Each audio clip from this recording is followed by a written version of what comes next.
오늘은 요한일서 1장 1절로부터 4절의 본문을 가지고 생명의 말씀에 관하여 말하다.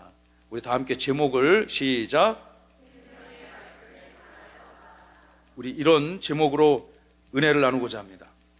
예수님의 그 제자들 가운데서 특별히 관심과 사랑을 받았던 사도가 요한 사도로 알려져 있습니다.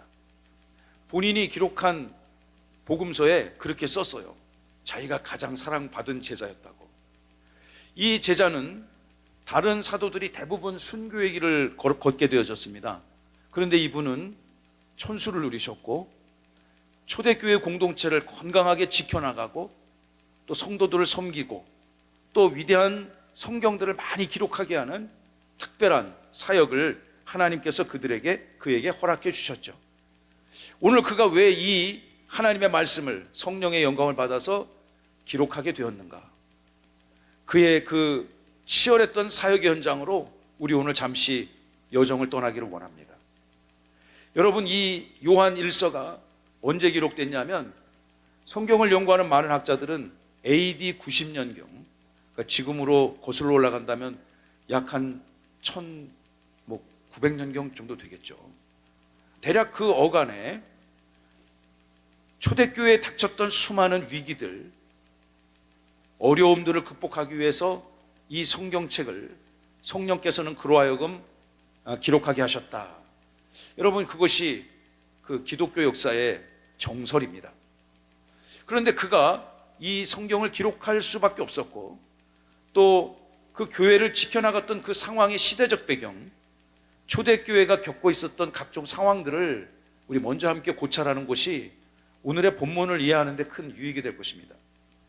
그가 섬겼던 초대교회는요, 안과 밖으로 심각한 위기와 또 도전에 직면했습니다.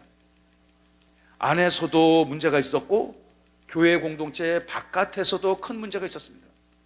이 두 가지 문제에 대해서 초대교회의 사도들은 성령의 은혜로 어떻게 이 위기를 극복할 수 있었을까? 여러분, 우리 인생 살다 보면 크고 작은 이슈와 문제와 갈등과 고민과 해결할 수 없는 난제들을 경험할 때가 있지 않습니까? 그럴 때 여러분은 더욱더 주님의 은혜 가운데 풍성한 삶의 기쁨을 누리셔야 될 줄로 믿습니다. 여러분, 이 복음서는 이 성경책은 4개의 복음서가 완성이 된 이후에 그리스도가 누구시고 여러분과 같은 순결한 초대교회 성도들을 지키기 위해서 기록되어진 것입니다. 그럼 첫 번째, 그들이 겪고 있었던 문제가 무엇이었는지 한번 고찰해야 될 필요가 있습니다. 교회 바깥에서 찾아오는 외부의 공격, 특별히 로마 제국으로부터 다가오는 그 치열한 기독교 공동체에 대한 박해. 여러분, 오늘 아침에 교회 오시는데 누가 교회 온다고 막 바늘을 막 찌르고 그런 사람 있었습니까? 막 욕하고 뭐 그런 사람 있었습니까? 몽둥이로 때리는 사람 있었습니까? 아주 사나운 늑대 같은 짐승 풀어가지고 물어물어 한 사람 있었습니까? 우린 그런 거 없이 하나님을 예배하는 기쁨을 풍성히 누리고 있는 줄로 믿으시기 바랍니다. 근데 여러분, 안타깝게도 초대교회가 형성되던 그 시대에 로마 제국의 아주 못된 황제들이, 여러분 잘 아는 네로 황제 같은 사람 있잖아요. 검은 고양이 네로가 아니고 로마 제국의 아주 못된 기독교인들을 박해했던 그 못된 황제 네로 뿐만 아니라 도미티아누스, 마르쿠스 아우렐리우스, 이런 황제들이 말이죠, 약 기독교가 공인되는 AD 313년에 이르기까지 무려 250년 넘게 기독교 공동체를 파괴해서 끊임없이 공격했던 거예요. 그러니 초대교회를 지켜갔던 이런 사도들은, 지도자들은 이런 외부로부터 오는 강력한 교회 공동체에 대한 핍박과 박해 속에서 그 교회를, 신앙을, 성도들을 보호해야 될 막중한 책임이 있었던 것이죠. 교회 안에도 큰 문제가 있었습니다. 교회 안에는 어떤 문제가 있었냐면 교회 안에서 발생한 이단 사상들을 어떻게 다루느냐, 이단 사상들을 들고 일어나는 이단 사상들로부터 순결한 신앙인들을, 믿음의 제자들을 어떻게 보호해야 될 것인가. 여러분, 이런 얘기가 있습니다. 초대 그 기독교 교회에 오래전부터 있었던 그 금원 같은 곳이, 기독교 이단의 역사는 기독교의 역사와 그 궤적을 같이 한다는 그런 말이 있습니다. 저도 과거에 기독교 이단을 수년 연구한 적이 있었습니다. 그래서 세미나도 많이 했습니다. 그래서 막 이단들이 막 저한테 내용 증명 보내고 막 협박 전화도 오고 막 그런 사례도 있었어요. 그런데 이 한국 사회를 괴롭히는 이 이단들이 초대교회에서부터 있었다는 거죠. 지금 있는 이단들이 대부분 초대교회에 생겼던 이단들의 영향을 받고 있어요. 선한 것도 영향받지만 나쁜 것도 영향받는 거죠. 이 자리에 함께 예배하는 저와 여러분들은 건강하고 정통적인 기독교 신앙을 소유하고 있는 하나님이 기뻐하시는 믿음의 백성인 줄로 믿습니다. 여러분, 이때 당시에 초대교회에 어떤 이단들이 있었는가? 그 이단들을 기독교 역사는 영지주의자들이라고 부릅니다. 따라해 볼까요? 영지주의.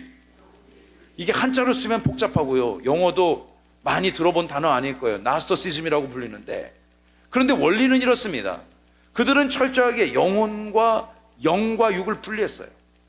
그래서 영은 선하고 가치 있고 완전한 곳이고, 육은 불완전하고 더럽고 추악한 거라고 생각했습니다. 뭐 여기까지는 뭐 그럴 수도 있겠다 이렇게 생각을 하는데, 문제는 이제부터입니다. 그러니 완전하시고 거룩하신 그 영의 하나님이 이 추악하고 더러운 이 땅에 더구나 육신의 몸을 띠고 올 리는 절대로 없다. 절대로 그런 일은 있을 수 없다. 이렇게 생각했던 사람들이 교회에 있는 겁니다. 교회 공동체 안에. 그런데 문제는 무엇이냐? 여러분은 예수님이 하나님이시고 예수님이 그리스도라는 걸 믿으십니까? 아멘 하시는 여러분들 평생토록 주의 은혜 가운데 거하시기를 축원하고 축복합니다. 그런데 여러분, 이 초대교회에 들어왔던 영지주의자들은 예수님이 하나님이라고 절대 그럴 일이 없다고 생각하는 거죠. 어찌 완전하신 하나님이 우리와 같은 더러운 육의 육신을 띠고 이 땅에 올 수가 있겠는가? 그는 그리스도가 아니다. 가짜다, 가짜. 가짜다. 뭔가 특별한 건 인정하겠는데 가짜다. 여러분, 예수님을 그리스도로 믿고 의지하고 경배하며 예배하는 교회 공동체 안에 예수가 절대로 그리스도가 아니라고 생각하는 사람들이 앉아 있다면 그 공동체가 온전히 설 수 있겠습니까? 어떻게 해야 될까요? 내보내야죠. 뭐 그 공동체를 지키기 위해서는 썩은 부위를 도려낼 수밖에 없는 것입니다. 사도 요한이 이러한 두 가지 내우 외한 안과 밖의 그 심각한 교회 공동체의 문제를 다루기 위해서, 교회를 보호하고 성도들을 지키기 위해서 이 성경을 기록한 것입니다. 이 어려운 환경 속에서 사도가 택했던, 성령의 영감을 받은 그 사도가 택했던 것은 무엇인가? 바깥 안쪽에 있는 이슈들 앞에 타협하고 적절한 접점을 찾는데 그가 신경을 쓰지 않았습니다. 그 대신에 어떤 길을 택했는가? 그 교회를 지키기 위해서는 더욱더 선명하고 분명하게 예수 그리스도를 전해야 함을 그는 결심했고, 성령께서 그를 붓을 들어 이 위대한 하나님의 말씀을 기록하게 하셨음을 믿으시기 바랍니다. 결론부터 말씀드린다면, 여러분 인생의 크고 작은 이슈들과 환경들 앞에서 여러분은 세상의 그 어떤 가치보다도 세상의 그 어떤 잘못된 사상들 다 버리고 제거하고 오로지 살아계신 예수 그리스도 앞에 여러분의 인생을 내어 맡기시고 그분의 진리를 실천하고 적용하며 복되고 귀한 삶을 승리하는 믿음의 백성의 삶을 살아야 될 줄로 저는 믿습니다. 그러한 마음으로 우리 함께 말씀을 묵상하기를 원합니다. 첫 번째 대지, 우리 1절의 본문을 통해서 예수님은 어떤 분이신가? 사도 요한이, 여러분, 비록 저는 이 말씀을 준비하면서 비록 저는 부족하고 연약한 목회자고요, 저는 절대 사도 요한 그런 레벨이 아닙니다. 그러나 이 말씀을 읽으면서, 이 말씀을 듣고 묵상하면서 초대교회 성도들을 지켜야만 했던 그 간절함, 또 여러분의 신앙을 지키기 위한 그 간절함, 영적인 은혜가 우리 가운데 풍성히 임하기를 살아계신 예수님의 이름으로 축원합니다. 여러분, 예수님은 지금 이 순간에도 여러분의 심령 가운데 함께 하시고, 우리가 예배하는 이 공동체에 우리가 가짜 그리스도가 아니라 참되신 진리 되신 예수 그리스도, 그분이 우리와 함께 하시는 영원한 부르심을 믿으시기 바랍니다. 요한이 초대교회를 향해서 그것을 선포하고 있는 거예요. 1절의 말씀을 우리 다 함께 읽기를 원합니다. 1절 다 함께 시작.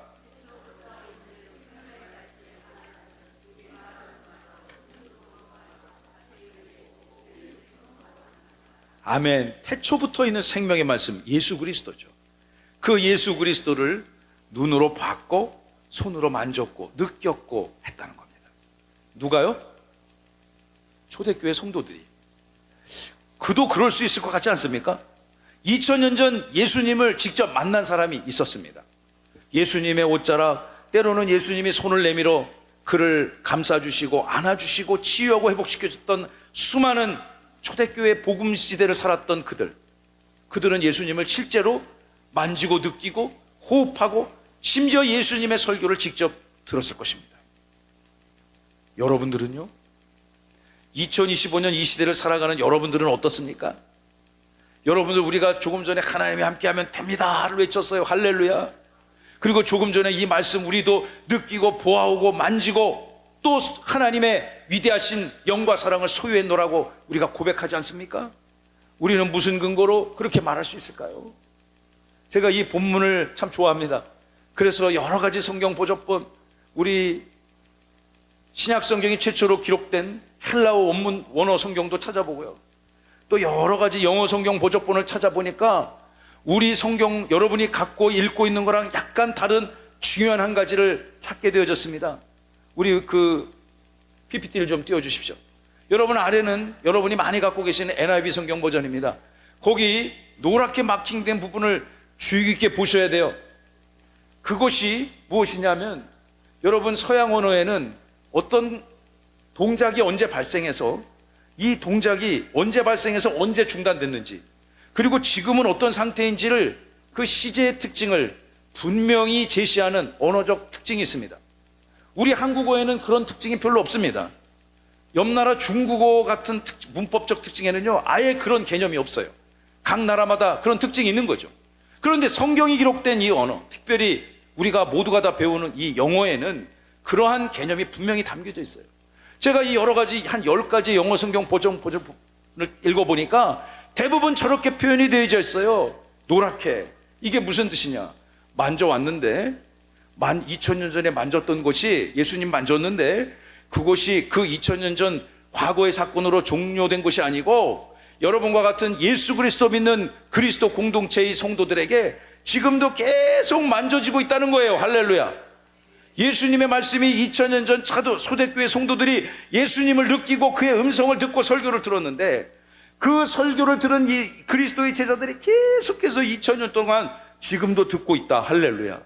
우리 예수님 만나고 있는 겁니다. 말씀으로, 영으로, 진리로 기도하며 찬양하며 여러분은 예수님을 누릴 수 있는 것입니다. 그 동작이 지금 와서 끝나는 것이 아니라 계속 이어지는 거예요. 언제까지 이어질까요? 주님이 이 땅에 오실 그날까지, 여러분 천국을 경험하는, 천국을 소유하는 그때까지 그 역사는 중단되지 아니하고, 이 복음의 역사, 그리스도께서 함께 하시는 그 역사는 오늘 이 시간 여러분의 삶의 현장에, 가정의, 직장에, 어린 자녀들의 치열한 삶의 현장에 반드시 함께 하심을 믿으시기 바랍니다. 우리 교회도 마찬가지죠.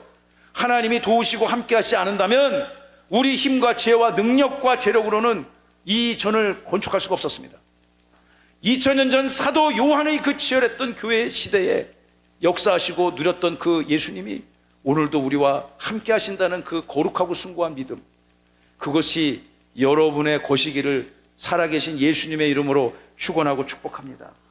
여러분, 이 안과 밖에 있는 교회의 이슈들 속에서 사도가 택했던 그 결정적 카드가 무엇입니까? 예수가 누구인지를 그 교회 공동체와 세상을 향해서 선포하는 거예요. 그 예수는 창조 때로부터 생명의 영원한 진리 로고스로 존재하셨던 그 하나님이 지금 이 시간에도 너희들은 느끼고 누리고 경험할 수 있다. 할렐루야. 우리 성도들은 그분을 느끼고 경험하고 만지고 들을 수 있음을 믿으시기 바랍니다. 여러분, 요한 사도가 기록한 복음서가 있죠. 요한복음입니다. 요한복음 14장 16절의 말씀, 이런 말씀이 기록되어 있습니다. 우리 집중해서 또박또박 읽어봅시다. 시작.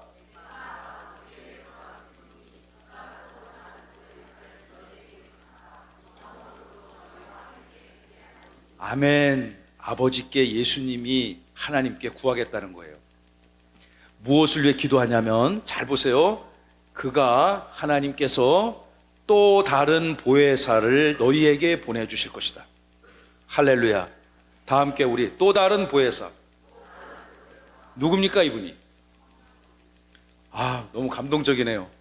그분은 바로 여러분의 답변처럼 성령 하나님이심을 믿고 고백하신 은혜가 있기를 바랍니다.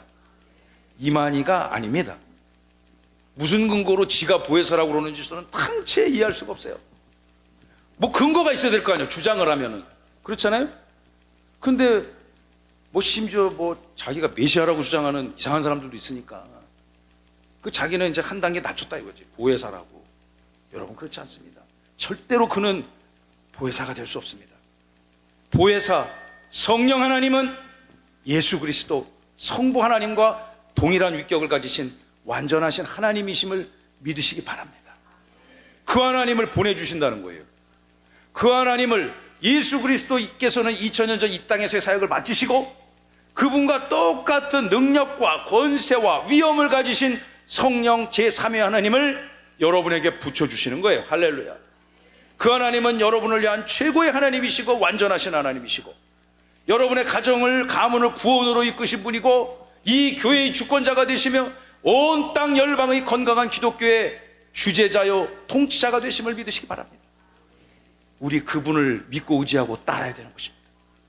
우리 그분에게만 여러분의 삶을 내어 맡기고 예배하고 경배해야 될 줄로 믿습니다.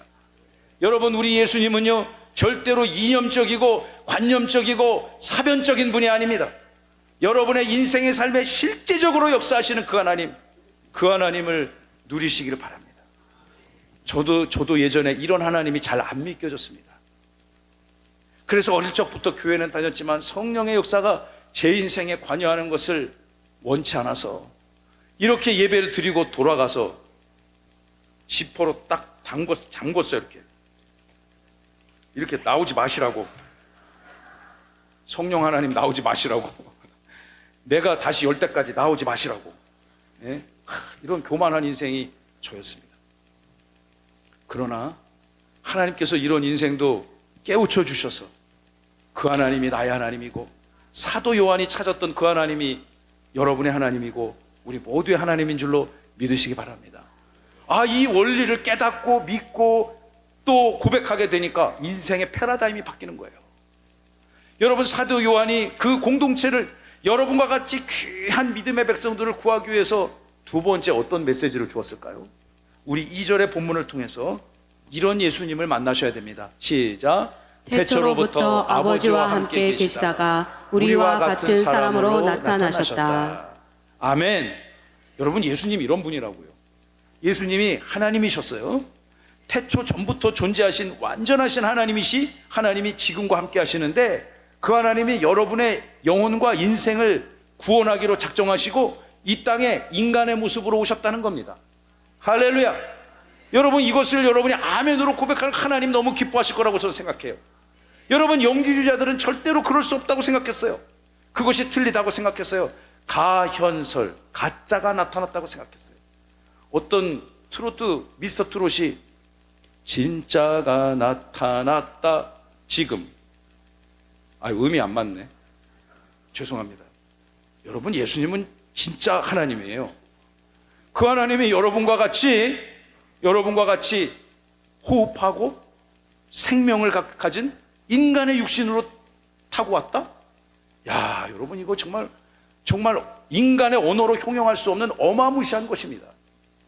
다른 기타 여타의 고등 종교에서는 생각할 수도 없고 상상할 수도 없고 그들의 이성과 지하리를 헤아릴 수 없는 것을 성경은 틀림없는 사실이라고 기록하는 거예요.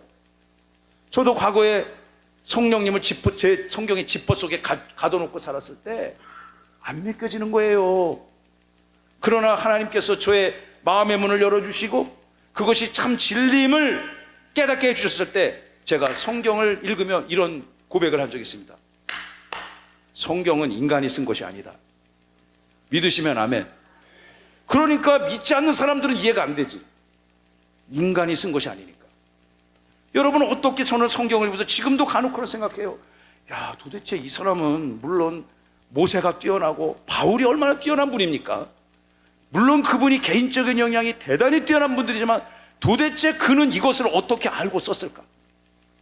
저는 아무리 뛰어난 모세요, 수많은 선지자들, 사도들, 바울이라 할지라도 성경에 기록된 것은 인간의 언어와 이성으로 쓸 수 없는 거라고 저는 생각합니다.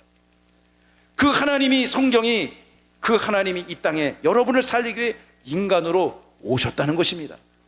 믿으시면 아멘. 아니, 이것은요 반드시 믿으셔야만 하는 거예요. 여러분의 삶을 통해서 매일매일 이 고백이 있어야 될 줄로 저는 간절히 소망하고 믿습니다. 이것을 좀 어려운 신학적 용어로 예수님의 성육신 사건이라 그래요. 예수님의 성육신. 우리 한번 읽어봅시다. 시작. 예수 그리스도의 성육신. 육신으로, 여러분과 같은 이런 육신으로 완성됐다는 거죠. 영어로 incarnation이라고 하는데 이게 잘 안 믿겨지는 거예요. 그래서 초대교회에 수많은 이단들이 생겨났고요, 이 시대에도 수많은 그런 변종 잡종 이단들이 계속 그들의 사상을 이어받는 것입니다. 여러분들은 진리 중에 진리만 이어받고 믿으시고 수용하시기를 주님의 이름으로 축원합니다. 여러분, 이거 얘기할 때 옛날에 그 돌아가신 코미디언 구봉서 선생님이 그랬다잖아요. 저도 어디서 들은 얘기예요. 이분이 자기 그 희극인들, 동료들 데리고 목사님 앞에 가서 이렇게 말씀을 듣는데 목사님이 지금 이런 본문을 갖고 설명하는 거예요. 그러니까 난 도저히 그거 못 믿겠다고 그랬다잖아요. 어떤 그 같이 대륙 성경 공부하는 분이 나는 도저히 못 믿겠다고, 예수님이 이 땅에 생명으로 오셨다는 걸 도저히 못 믿겠다고. 그러니까 구봉수 선생님이 참 재치가 많으신 분이에요. 장로님이죠. 소천하셨지만 그분이 그랬대잖아요. 아니, 이 사람아, 신랑인 요셉도 믿는데 당신이 왜 안 믿냐고. 이 너무 수준 높은 개구라 이해가 안 되시는가 보네. 여러분, 요셉이 믿었잖아요. 저는 그 에피소드를 듣고, 야, 그분 진짜 한국을 대표하는 희극인이 맞다, 그런 생각했어요. 얼마나 재치 있는 대답이고 성경의 진리를 그대로 인정하는 그런 아름다운 말 아닙니까? 여러분, 믿으셔야 돼요. 예수님은 여러분의 삶의 실존으로 함께 하시는 거룩하고 존귀한 분이심을 믿으시기 바랍니다. 그래서 신약 성경을 여는 첫 번째 문장인 마태복음 1장 1절에 사도 마태는 이렇게 기록하지 않았습니까? 아브라함과 다윗의 자손 예수 그리스도의 족보다. 여러분 다 족보가 있잖아요. 여러분 다 족보를 타고 이 땅에 온 겁니다. 그 계보의 계보를 따라서. 예수님도 그 이스라엘 혈통을 따라오셨다는 거죠. 아브라함과 다윗의 자손 예수 그리스도의 그 피의 계보를 따라서 이 땅에 오셨고, 우리 16절 그 앞에 본문 다시 띄워주시면, 야곱은 마리아의 남편 요셉을 낳았으니 마리아에게서 그리스도라 칭하는 예수가 나셨다. 구 선생님이 아마 이 본문을 갖고 얘기한 것 같아요. 남편 그 요셉도 믿었는데 그 당신이 왜 안 믿냐. 믿어야 되죠, 우리. 할렐루야. 여러분, 이 본문뿐만 아니라 성경 곳곳에서 하나님이신 예수님이 이 땅에 우리와 똑같은 모습으로 오셨다라고 증언하고 있어요. 바울은 어떻습니까? 신약 성경의 절반이나 기록한 위대한 사도 바울은요, 그가 기록한 로마서 1장 3절에 다음과 같은 말씀을 우리에게 전해주고 있지 않습니까? 그의 아들에 관하여 말하자면 육신으로는 다윗의 혈통에서 나셨다. 할렐루야. 다윗의 혈통으로 났기 때문에 여러분의 모든 연약한 바를 다 아시는 거죠. 여러분이 어떻게 죄를 짓고 이 땅의 인생들이 어떻게 하나님 앞에 회복되어져야만 하는가, 그 당위성과 그 모든 영적인 진리들을 그분이 와서서 다 해결해 주신 거예요. 할렐루야. 초대교회를 위해서, 그 성도들을 지키기 위해서 우리 예수님에 관해서 바깥에 박해가 들어와요. 그 어떤 박해입니까? 사람을 굶주린 사자의 밥으로 던져주고, 가죽 피부를 벗겨내고, 기름틀에 사람을 집어넣어서 기름을 짜서 밤을 밝히는 그런 포악한 폭력의 시대에, 그리고 그리스도 예수를 부정하는 악한 영적 시대에 그들은 예수 그리스도를 더욱더 선명하게 증거하고 제시하는 것에 초점을 맞춘 겁니다. 제가 서원에 이런 말씀을 드렸습니다. 여러분 인생에 그 어떤 삶의 문제들이 있다면 예수 앞에 해결받고 예수님 앞에 집중하셔야 됨을 믿으시기 바랍니다.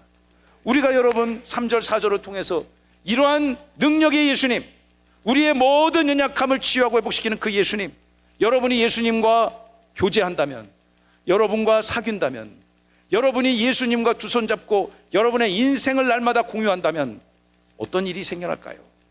초대교회 성도들을 향해서 사도는 이렇게 이야기하고 있어요. 3절과 4절의 말씀을 다 함께 읽어보기를 원합니다. 시작. 그리스도와의 사귐과 충만한 기쁨을 누리라. 아멘. 자, 말씀 띄워주세요. 3절 4절 우리가 보고 함께 읽겠습니다. 보고 들은 바를 너희에게도 전함은 너희로 우리와 사귐이 있게 하려 함이니 우리의 사귐은 아버지와 그의 아들 예수 그리스도와 더불어 누림이라. 아멘. 잠깐 그 본문 다시 띄워주시면요, 사도가 이렇게 얘기하는 거죠. 이제까지 우리가 목격하고 증언했던 모든 예수 그리스도에 관한 것을 너희들에게 하나씩, 우리 사랑하는 초대교회 성도들에게 한마디 한마디씩 다 전해주겠습니다. 그 전해준 목적이 어디 있느냐? 그 하나님이시고 그리스도 되시는 예수님과 교제하고 사귀는 데 있습니다. 여러분, 누군가 여러분 사귀어 보셨죠? 사귀셨으니 결혼도 하셨겠죠? 사귀고 교제 없이 어떻게 한 가정을 이룰 수가 없잖아요. 여러분의 자녀들이 학교 가서 좋은 친구 또 사귀어야 되지 않습니까? 또 어디 가서든지 주의 은혜의 백성들을 만나고 교제하기를 축원하고 축복해야 되지 않겠습니까? 그런데 우리가 정말로 사귀어야 될, 저도 사귀어봤죠. 제 배우자인 우리 남사모, 우리 제 집사람, 저는 한 명만 사귀어봤어요. 한 명만. 진짜예요, 진짜. 순진한 사람이에요. 여러분, 그 사귀었을 때 그 이상한 그 감정이 있지 않습니까? 응? 저 사람이 뭘 좋아하나, 무엇을 먹는 걸 좋아하나, 어디 데려가면 기뻐하나, 내가 무슨 말을 해야 되나, 무슨 말로 그를 기쁘게 해야 되나. 우리 저만 그런 일을 경험했습니까? 다 경험했잖아요. 우리가 예수님 사귈 때 그랬으면 얼마나 좋을까요? 우리가 어떻게 찬양하면 그분이 기뻐하실까요? 우리가 어떻게 기도할 때 그분이 여러분의 영혼을 깊게 축복하실까요? 우리가 어떤 예배자로 섰을 때 그분과 완전한 영적 교제와 사귐의 상태에 도달할 수 있을까요? 사도가 주장하는 것은 이것입니다. 예수님과 정확하고 깊게 인격적으로 사귄다면 안과 밖에 있는 모든 문제들이 다 예수의 능력으로 해결될 것이다. 할렐루야. 여러분, 우리 나라가, 우리 교회가, 여러분의 가정이 붙들어야 되는 것은 예수 그리스도입니다. 저도 그 예수 그리스도의 존귀한 은혜를 붙들고 오늘의 삶을, 사역을 열심히 감당할 것을 약속합니다. 마지막 4절 본문 다 함께 시작. 우리가 이것을 쓰면 우리의 기쁨이 충만하게 하려 함이라. 할렐루야. 여러분, 교회 와서 예배드리고 주님의 백성들과 함께 사귀고 말씀으로 인격적으로 예수님 만나면서 여러분의 영혼의 기쁨이 충만할지어다. 아멘. 슬프다가도 지나가다가 교회 보면 기쁘고 반갑고 교회 오고 싶고. 아멘이 그냥 갑자기 겸손해지셨네. 말씀이 또 듣고 싶어지고 주일이 기다려지고 요번 주는 어떤 본문일까 또 사모가 되고. 여러분, 그 기쁨이 충만한 거 아니겠어요? 오셔가지고 교제하면서 우리 남녀 선교 회원들하고 같이 나누고 구역장님하고 같이 교제하고 또 담임 목사와 같이 교제하고, 그것만 해도 우리가 기쁜데, 여러분, 예수님이 여러분의 주인이고 통치자고 보호자고 지켜주신 분이라면 그분을 위해서 우리가 무엇을 못하겠습니까? 하나님의 은혜 가운데 기쁨과 성령이 충만한 승리의 삶을 누시기를 주님의 이름으로 축원합니다. 말씀을 결론 맺겠습니다. 우리 예수님 바로 알아야 됩니다. 바로 알면서 그분과 날마다 사귀어야 됩니다. 그로 인해서 주시는 풍성한 기쁨을 저와 여러분들이 누리시기를 간절히 바랍니다. 초대교회는 극심한 박해와 영적 혼란의 시대였어요. 그때 사도가 택한 것이 무엇인가? 저의 설교의 핵심입니다. 그는 예수 그리스도를 선택했습니다. 예수 그리스도를 그 공동체 안에 분명하게 가르치고 선명하게 제시하고 강력하게 선포했음을 믿으시기 바랍니다. 여러분, 우리가 그런 교회가 어려움이 찾아왔을 때 타협하고 순응했다면 교회 공동체가 남아났겠습니까? 다 이단 무리에 휩쓸려 갔을 거예요. 다 박해 앞에 무릎을 꿇을 수밖에 없었을 것입니다. 그러나 우리의 조상 믿음의 선조들은 이 예수 그리스도라는 숭고한 이름을 붙들고 그들의 신앙을 지키고 우리는 그 신앙의 유업을 받은 믿음의 계승자임을 저와 여러분 은혜로 고백하시는 역사가 있기를 축원합니다. 우리 세종명성교회 이제 이곳에 와가지고 2년 동안 건축하고 이제 딱 만 1년 지났습니다. 이곳에서 예배하고 주님 오실 그날까지 우리도 이 초대교회적 사명, 예수 그리스도의 본질을 이 땅에 전하고 선포하는 그런 교회와 성도가 되어야 될 줄로 믿습니다. 누군가 물어봅니다. 목사님은 목회관이 뭐냐고. 여러분, 제 목회관은 아주 심플해요. 첫째, 하나님은 무조건 영광을 받으셔야 되는 것입니다. 아멘. 성경의 위대한 선언이고 평생 저에게 가르침을 줬던 저의 스승 목사님의 목회의 철학입니다. 저는 그것을 계승해야 될 의무가 있고 기쁨으로 그것을 계승하려고 합니다. 여러분과 함께 하나님께 영광 올려드리는 복된 믿음의 공동체가 되어야 될 줄로 믿습니다. 두 번째는 무엇입니까? 여러분이 행복해야 돼요. 여러분이 얼마나 소중한 분들입니까? 이 세상의 대부분의 사람들, 여러분 요즘에 중고등학교 아이들 25명, 30명 정도 되는데요, 교회 다니고 정기적으로 예배 드리고 신앙생활하는 중고등학자들 1명, 2명도 안 되는 시대에 우리 살고 있어요. 이런 시대 때 우리가 무엇을 선택해야 되겠는가? 예수 안에서 기쁨과 행복을 누리시기를 주님의 이름으로 축복해요. 할렐루야. 여러분이 얼마나 소중한 분들이에요. 저는 정말 이 시간 함께 예배한 여러분들을 깊이 사랑하고 존경하고 주님이 여러분을 얼마나 귀하게 여기는 존재인지를 여러분 날마다 누리셨으면 좋겠어요. 2000년 전 초대교회가 얼마나 예수 믿기 힘들었던 시대입니까? 그런데 그들은 예수 그리스도 숭고한 정체성을 그들의 심령과 손에 부여잡고 그 어려운 시대를 이겨냈던 것입니다. 하나님이 그들의 인생을 바라볼 때 얼마나 기쁘고 또 축복하셨겠습니까? 저는 그 동일한 영적 원리가 오늘 이 시대 여러분들의 삶의 현장에도 임할 줄로 믿습니다. 우리 세종명성교회가 더욱더 강력하고 분명하게 살아계신 그 하나님, 태초부터 계시며 지금 이 순간에도 영원토록 함께 하시며 우리와 같은 육신으로 성육식하신 그분, 다시 살으셔서 우리를 향한 구원을 완성하신 그분을 선포하고 누리고 경험하며 여러분의 삶의 기쁨과 행복이 충만하게 되시기를 주님의 이름으로 축원합니다. 여러분, 이 주님을 남의 주님이 아니고 여러분의 주님입니다. 소중한 여러분을 위해서 이 땅에 오신 그 주님을 마음껏 누리고 경험하시고 이 땅에서의 삶을 승리하셔서 하나님을 기쁘시게 하고 여러분도 행복하시고 영광 올려드리시는 복된 믿음의 백성 되시기를 주님의 이름으로 축원하고 축복합니다.